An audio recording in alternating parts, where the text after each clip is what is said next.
Hello दोस्तों, स्वागत है आप सभी का आपके अपने यूट्यूब चैनल अभ्यास क्लासेस पे। हम देख रहे थे 2022 के सीजीएल के पेपर को। तो इससे पहले हमने 9 दिसंबर 2022 तक के सारे पेपर को अपलोड कर दिया है। सारे क्वेश्चंस को, जितने भी जीके के क्वेश्चन थे, 4th शिफ्ट तक के, चारों शिफ्ट तक के क्वेश्चंस को हमने देखा है। आज हम देखने वाले हैं 12 दिसंबर 2022 के पेपर को, जिसके हम चारों शिफ्ट के क्वेश्चंस को डिस्कस करेंगे। तो हमारा ये जो फर्स्ट पार्ट है, इसमें फर्स्ट शिफ्ट और सेकंड शिफ्ट के जो क्वेश्चंस होंगे वो इसमें डिस्कस किए जाएंगे, और जो सेकंड पार्ट आएगा उसमें हमारा थर्ड शिफ्ट और फोर्थ शिफ्ट के क्वेश्चंस होंगे। तो आइए स्टार्ट करते हैं। और अगर आप किसी भी गवर्नमेंट एग्जाम की तैयारी कर रहे हैं तो ये वीडियो आपके लिए बहुत ज़्यादा हेल्पफुल होने वाली है, जिसे लास्ट तक जरूर देखिएगा और इस चैनल को सब्सक्राइब जरूर कर लीजिएगा, क्योंकि ऐसे ही बहुत ही इन्फॉर्मेटिव क्वेश्चंस आपको मिलते रहेंगे। तो आइए स्टार्ट करते हैं और पहले क्वेश्चन को देखते हैं। पहला क्या है, साल्टपेट्रे का रासायनिक नाम क्या है? तो साल्टपेट्रे का रासायनिक नाम क्या होता है? पोटेशियम नाइट्रेट है। KNO3 जो है ये क्या है? साल्टपेट्रे का रासायनिक सूत्र है। इससे क्वेश्चन बहुत पूछे गए हैं सीरियल में। आप देखेंगे, अगर प्रीवियस वीडियोज को आपने देखा है तो जो डायरेक्ट जो सामान्य नाम होते हैं उनसे क्वेश्चन पूछा गया है कि सामान्य नाम कोई दे करके रासायनिक सूत्र पूछ लिया गया है। ऐसे क्वेश्चन बहुत बने हैं, तो ये हमारे लिए टॉपिक बहुत ज़्यादा इंपॉर्टेंट है। अगला देखते हैं, मार्च 2022 में निम्नलिखित में से कौन पंजाब के मुख्यमंत्री बने? तो ये उस टाइम के लिए करंट अफेयर है, बट बहुत पुराना नहीं है, तो ध्यान रखिए भगवंत मान जो हैं ये 2022 में पंजाब के मुख्यमंत्री बने हैं। अगला क्वेश्चन क्या है, सभी डैश देशों का अपना संविधान होता है? तो जितने भी लोकतांत्रिक देश होते हैं, लोकतांत्रिक देश, उनमें क्या होता है? अपना संविधान होता है। तो सभी लोकतांत्रिक देशों में अपना संविधान होता है। अगला क्वेश्चन क्या है हमारा, अगले क्वेश्चन को देखते हैं। निम्नलिखित में से किस स्थान पर परमाणु ऊर्जा केंद्र स्थित है? तो काकरापार जो है, काकरापार नामक स्थान पे परमाणु ऊर्जा केंद्र स्थित है। तो इसका सही आंसर क्या हो जाएगा? काकरापार। अगला क्वेश्चन क्या है, वेम्पति चिन्ना सत्यम जो कि एक भारतीय कुचिपुड़ी नर्तक थे को 1998 में निम्नलिखित में से कौन सा पुरस्कार मिला? तो इसका सही आंसर क्या हुआ है? पद्म भूषण। और ये क्वेश्चन रिपीट हुआ है, तो ध्यान रखिएगा, इसका सही आंसर क्या हो जाएगा? पद्म भूषण। अगला क्वेश्चन क्या है हमारा, निम्नलिखित में से कौन सा कथन प्रशस्तियों और भूमि अनुदान के संदर्भ में सही है? पहला है, प्रशस्तियां विद्वान ब्राह्मणों द्वारा रची गई थी। दूसरा है, राजा प्रायः ब्राह्मणों को भूमि अनुदान से पुरस्कृत करते थे जो ताम्र पत्रों पर अभिलिखित होते थे। तो ये भूमि अनुदान के विषय में दोनों जो बातें कही गई हैं ये सही हैं। प्रशस्तियां जो होती थी वो विद्वानों के द्वारा विद्वान जो ब्राह्मण होते थे उनके द्वारा रची जाती थी, और जो राजा होते थे वो ब्राह्मणों को भूमि दान में देते थे और पुरस्कार के रूप में उन्हें दान देते थे, और इन सभी चीज़ों का जो लेखा जोखा होता था वो ताम्र पत्रों पर लिखा जाता था। तो इसका सही आंसर क्या हो जाएगा? 1 और 2 दोनों ही सही हैं।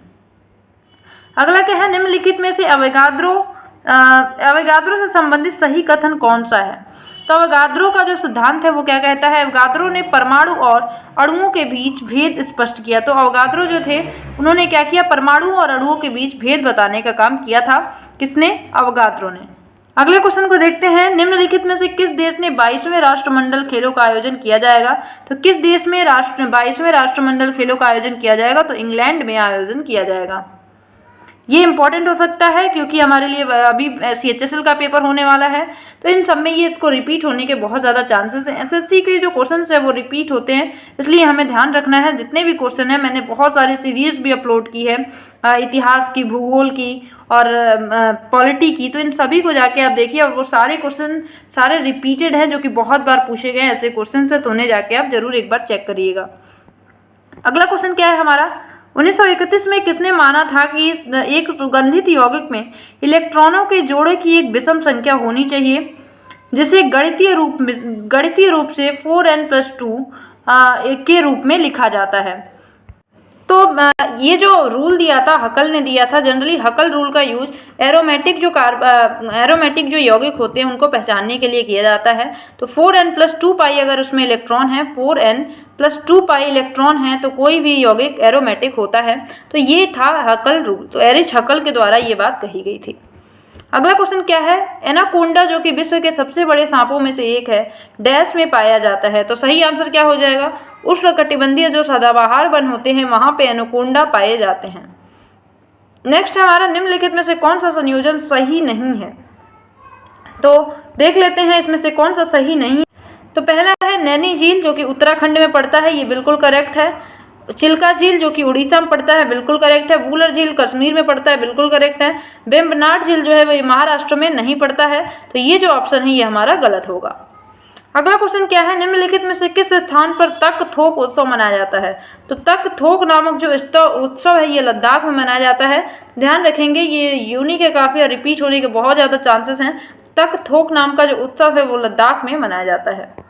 अगले हमारे 2011 की जनगणना के अनुसार जनसंख्या का घनत्व प्रति व्यक्ति वर्ग किलोमीटर कितना है? तो 2011 की जनगणना के अनुसार जो हमारी जनसंख्या का घनत्व है वो 382 है। कितना है? 382। इसे ध्यान रखना है, इस पे जरूर ध्यान देना है कि 2011 का पूछ रहा है कि किसका पूछ रहा है, क्योंकि बहुत लोग ऐसा कर लेते हैं कि 2011 की जगह 2001 समझ लेते हैं और क्वेश्चन गलत हो जाता है। कुछ लोगों ने मुझे कमेंट भी किया था इस पे, तो ध्यान से क्वेश्चन को देखना है कि 2011 है कि 2001 है। अगला क्वेश्चन क्या है हमारा, निम्नलिखित में से किसने बांसुरी वादक हरि प्रसाद चौरसिया और गिटार वादक ब्रिजभूषण काबरा के साथ मिलकर एक concept album call of the valley का निर्माण किया था? इसका सही आंसर क्या हो जाएगा? शिव कुमार शर्मा ने, शिव कुमार शर्मा के द्वारा इनका निर्माण किया गया था। नेक्स्ट क्वेश्चन है हमारा, जून 2022 में केंद्र सरकार द्वारा निम्नलिखित में से किस उद्देश्य के लिए अग्निपथ योजना शुरू की गई? तो अग्निपथ योजना किसके लिए? सशस्त्र बलों में युवाओं की भर्तियों को बढ़ावा देने के लिए ये अग्निपथ योजना की शुरुआत की गई थी, जिसका अपने देश में बहुत ही ज़्यादा विरोध हुआ था। अगला क्वेश्चन देखते हैं, किस राज्य सरकार ने जाति आधारित जनगणना आयोजित करने का निर्णय लिया है, जिसे जाति आधार गणना प्रयोग कहा गया? तो इसका सही आंसर क्या होगा? बिहार होगा। बिहार ने, जो बिहार की सरकार है उसने जाति आधारित जनगणना आयोजित करने का निर्णय लिया है। नेक्स्ट हमारे क्या है, इंडिया शब्द इंडस से आया है, इसे संस्कृत में क्या कहा जाता है? तो संस्कृत में इंडस को क्या कहा जाता है? सिंधु कहा जाता है। ध्यान रखिएगा, इंडस का जो संस्कृत वाक्य है वो क्या है? संस्कृत शब्द क्या है? सिंधु है। नेक्स्ट क्या है, कोलेरू झील निम्नलिखित में से किस राज्य में स्थित है? तो कोलेरू झील आंध्र प्रदेश में पड़ता है। तो कोलेरू कहाँ पड़ता है? आंध्र प्रदेश में पड़ता है।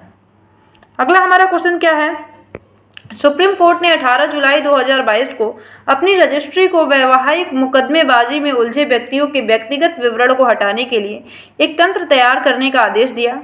यह निर्णय किस अधिकार को निजता के अधिकार के भाग के रूप में मान्यता देने के लिए लिया गया? इसका सही आंसर भूल जाने के अधिकार के संबंध में इस निर्णय को लिया गया। अगला क्वेश्चन क्या है, टेनिस में जब प्राप्तकर्ता ड्यूस के बाद अगला अंक जीतता है तो स्कोर क्या होता है? तो टेनिस में जब प्राप्तकर्ता ड्यूस के बाद अगला अंक जीतता है तो स्कोर कितना होता है? एडवांटेज आउट से कहा जाता है। इसका स्कोर क्या होता है? Advantage out. अगला क्वेश्चन क्या है, देखनी किस भारतीय राज्य से संबंधित एक लोक नृत्य है? लोक नृत्य से बहुत क्वेश्चन बने हैं, तो जो देखनी नामक लोक नृत्य है वो गोवा से संबंधित है। अगला है, भारत की अब तक की सबसे भयानक औद्योगिक आपदाओं में से एक औद्योगिक आपदा दिसंबर 1984 को भोपाल में निम्नलिखित में से किस कारखाने में हुई थी? तो ये कहाँ हुई थी? यूनियन कार्बाइड नाम के कारखाने में ये घटना हुई थी, जिसमें कौन सी गैस? मिथाइल आइसोसाइनेट का रिसाव हुआ था, जो कि बहुत ही खतरनाक साबित हुआ था। अगला क्वेश्चन क्या है, निम्नलिखित में से क्या रिजर्व बैंक द्वारा खुले बाजार के संचालन में से एक है? तो सही आंसर क्या हो जाएगा? खुले बाजार में सरकार द्वारा जारी बॉन्डों को खरीद और बिक्री जो है ये रिजर्व बैंक द्वारा खुले बाजार के संचालन में से एक है। अगला क्वेश्चन क्या है हमारा, बक्सर का युद्ध डैश में लड़ा गया? तो मैंने युद्ध पे वीडियो बनाई है कि कौन से युद्ध कब लड़े गए, किसके बीच लड़े गए और किसकी जीत हुई। तो ये इसका सही आंसर क्या हो जाएगा? 1764 में बक्सर का युद्ध लड़ा गया। किसके बीच लड़ा गया? अगर आप वीडियो देखे हैं तो जरूर बताइएगा कमेंट सेक्शन में। अगला क्वेश्चन क्या है, किस राजवंश की कांस्य मूर्तियां लुप्त मोम तकनीक का उपयोग करके बनाई जाती थी? तो किस राजवंश के समय में ऐसी होती थी? तो चोल राजवंश में जो कांस्य मूर्तियां होती थी वो लुप्त मोम तकनीकी का उपयोग करके बनाई जाती थी। तो ये हो गए हमारे 12 दिसंबर के फर्स्ट शिफ्ट का क्वेश्चन। सारे क्वेश्चंस को हमने फर्स्ट शिफ्ट वाले को डिस्कस कर लिया। अब हम देखेंगे सेकेंड शिफ्ट के क्वेश्चंस को। तो हमारे सेकेंड शिफ्ट का पहला जो क्वेश्चन है वो है, भारत में योजना आयोग ने भारत को कितने कृषि जलवायु क्षेत्रों में विभाजित किया है? तो भारत का जो योजना आयोग है उसने कृषि क्षेत्र जितने भी हैं उन्हें 15 भागों में विभाजित किया है। तो इसका सही आंसर क्या हो जाएगा? Option number 3। नेक्स्ट हमारा क्या है, 1498 में वास्को डी गामा एक पुर्तगाली खोजकर्ता ने डैश के लिए एक मार्ग की खोज की। तो भारत के लिए एक मार्ग की खोज की थी किसने, वास्को डी गामा ने। ये क्वेश्चन बहुत बार रिपीट हुआ है, तो अभी जो 2022 का ही पेपर है 1 से लेकर 9 दिसंबर तक में देखेंगे तो ये जो क्वेश्चन है बहुत बार रिपीट हुआ है। तो 1498 में वास्को डी गामा एक पुर्तगाली नाविक था जो कि भारत पहुंचा था। कहाँ पे पहुंचा, ये कालीकट क्षेत्र में पहुंचा था। तो कालीकट के तट पे जो केरल में पड़ता है वहां पे ये पहुंचा था। अगला क्वेश्चन देखते हैं, अल नीनो निम्नलिखित में से किस महासागर में विकसित होता है। तो इसका सही आंसर क्या हो जाएगा, प्रशांत महासागर में। जो अल नीनो है ये प्रशांत महासागर में विकसित होता है। अगला क्वेश्चन क्या है, भारत में हरित क्रांति की शुरुआत डैश के दशक में हुई थी। तो जो हरित क्रांति है उसकी शुरुआत 1960 में भारत में हुई थी। अगले क्वेश्चन को देखते हैं। अगला क्वेश्चन क्या है हमारा, सत्रिय नृत्य शैली को असम के महान वैष्णव संत और सुधारक डैश द्वारा 15वीं शताब्दी ईस्वी में पेश किया गया था। देखिए ये जो सत्रिय नृत्य है ये बहुत इंपॉर्टेंट, बहुत बार रिपीट हुआ ये क्वेश्चन। मतलब सेम तो नहीं है बट थोड़ा बहुत चेंज करके सत्रिय नृत्य के बारे में लगभग हर शिफ्ट में क्वेश्चन पूछा गया है। तो सत्रिय नृत्य जो है ये असम के महान वैष्णव संत और सुधारक डैश द्वारा 15वीं शताब्दी ईस्वी में पेश किया गया था। तो जो महापुरुष शंकर देव थे इनके द्वारा सत्रिय नृत्य को पेश किया गया था। अगला क्वेश्चन है, निम्नलिखित में से कौन से जीव जो त्रिकोरकी नहीं होते हैं। तो सही आंसर क्या हो जाएगा, जो सिलेंट्रेट होते हैं ये त्रिकोरकी नहीं होते हैं। अगला हमारा क्या है, निम्नलिखित में से कौन सा कथन शक वंश के संदर्भ में सही है।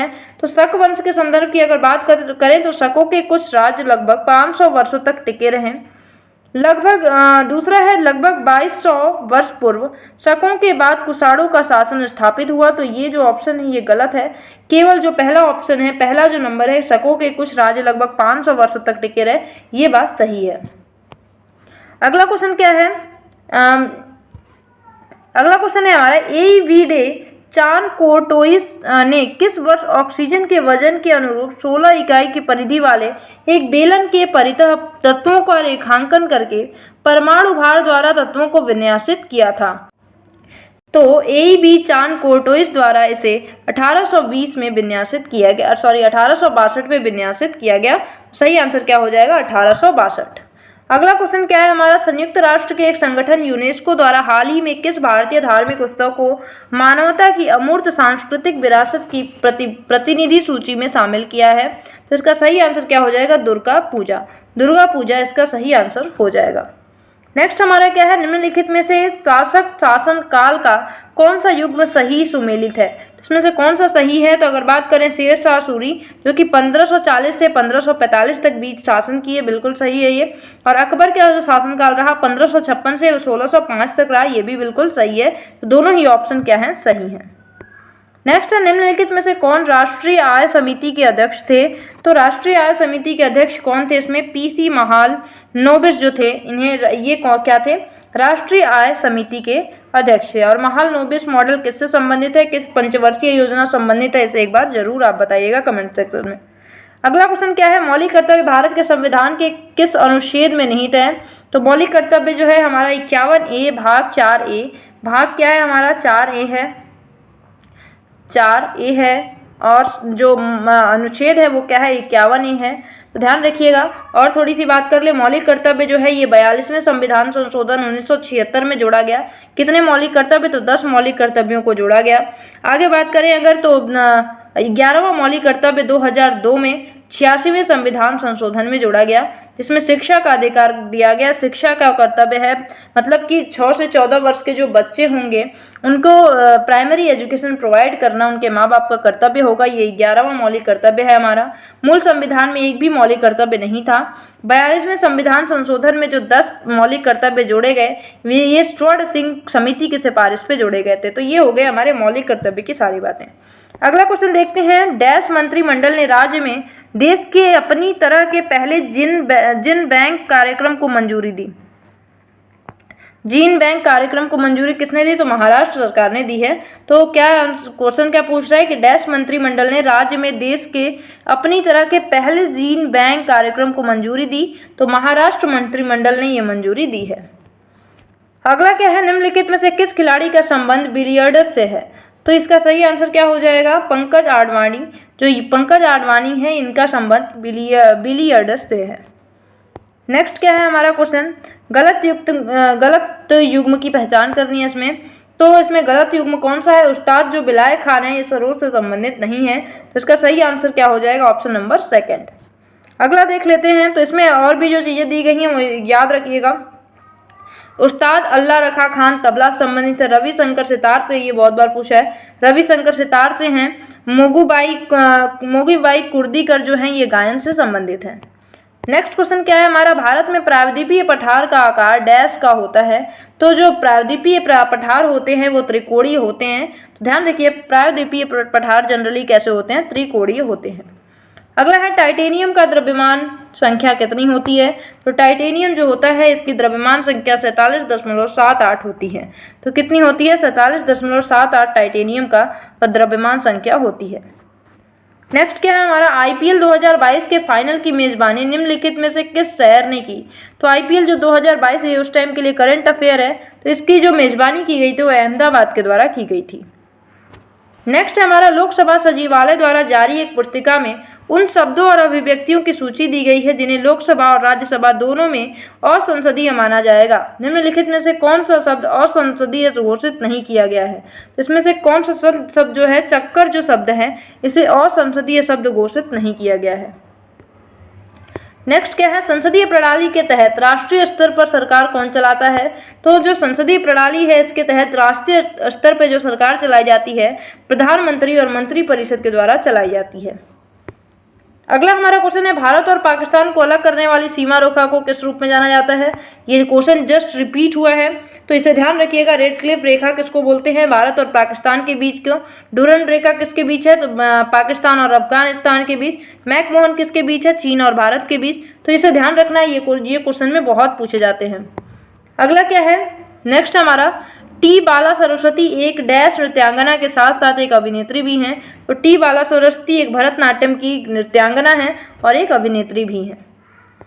अगला हमारा है कि 5 अप्रैल 2022 को लोक सेवा आयोग के अध्यक्ष के रूप में किसे नियुक्त किया गया। तो ये उस टाइम के लिए करंट अफेयर है बट बहुत पुराना नहीं है। तो मनोज सोनी को नियुक्त किया गया लोक सेवा आयोग के अध्यक्ष के रूप में। अगला क्या है हमारा, फिनॉल के उत्पादन में एक रासायनिक मध्यवर्ती के रूप में व्यापक रूप से उपयोग किए जाने वाले अल्काइल बेंजीन का नाम बताइए। तो अल्काइल बेंजीन कौन सा यूज होता है, तो क्यूमीन नाम का अल्काइल बेंजीन यूज होता है फिनॉल के उत्पादन में। अगला क्वेश्चन क्या है हमारा, ये लास्ट है, देख लेते हैं। निम्नलिखित में से किस वर्ष में सुभाष चंद्र बोस ने महात्मा गांधी को राष्ट्रपिता कहा।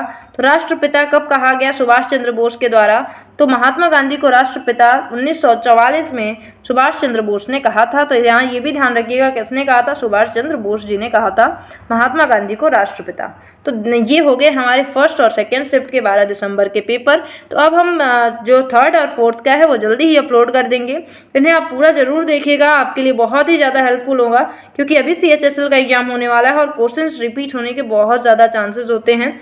तो मिलते हैं अगली वीडियो में, तब तक के लिए bye bye, have a nice day, thank you so much.